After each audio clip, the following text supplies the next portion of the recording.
Hello good morning guys. आज चाहिँ म मर्निङ वकमा निस्केको एक्लै छु होइन।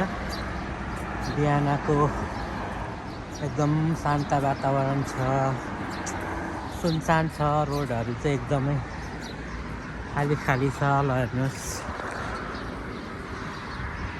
म चाहिँ बिहानै निस्किरहेको थिएँ, लगभग 1.5-2 घन्टा जस्तो भइसक्यो होइन वकिङ गरेर। यो चाहिँ हाम्रो पार्क हो। यहाँ चाहिँ अहिले मान्छेहरू कोही पनि छैन, सायद यो क्लोज छ होला।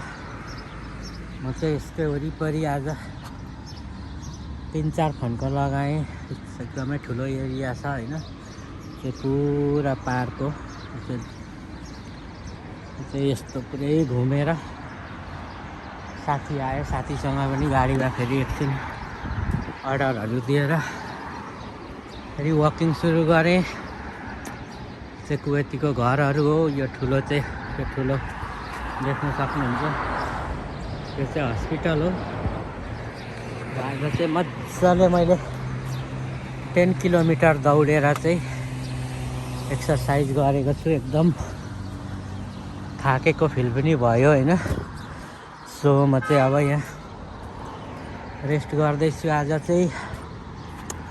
आजलाई चाहिँ अब मेरो एक्सर्साइज कम्प्लिट गरिसकेँ। अब रुममा जाने हो, चट्टन नुहाइ गर्ने। Thank you so much for watching my video guys.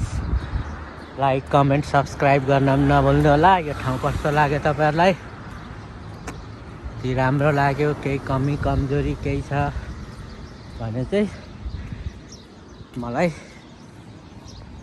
Comment गर्नु होला। पार्क खुलेछ गाइस होइन। त्यहाँनिर एकजना मान्छे देखेँ मैले, अहिले यहाँ मसँगै वकिङ गरिराखेको थिएँ, त्यो त्यहाँ पुगेछ। अब चाहिँ म पनि त्यतै जान्छु, भित्रै जान्छु। ल guys, have a good day for everyone. भिडियोलाई लाइक कमेन्ट सब्सक्राइब गरिदिन नभुल्नु होला।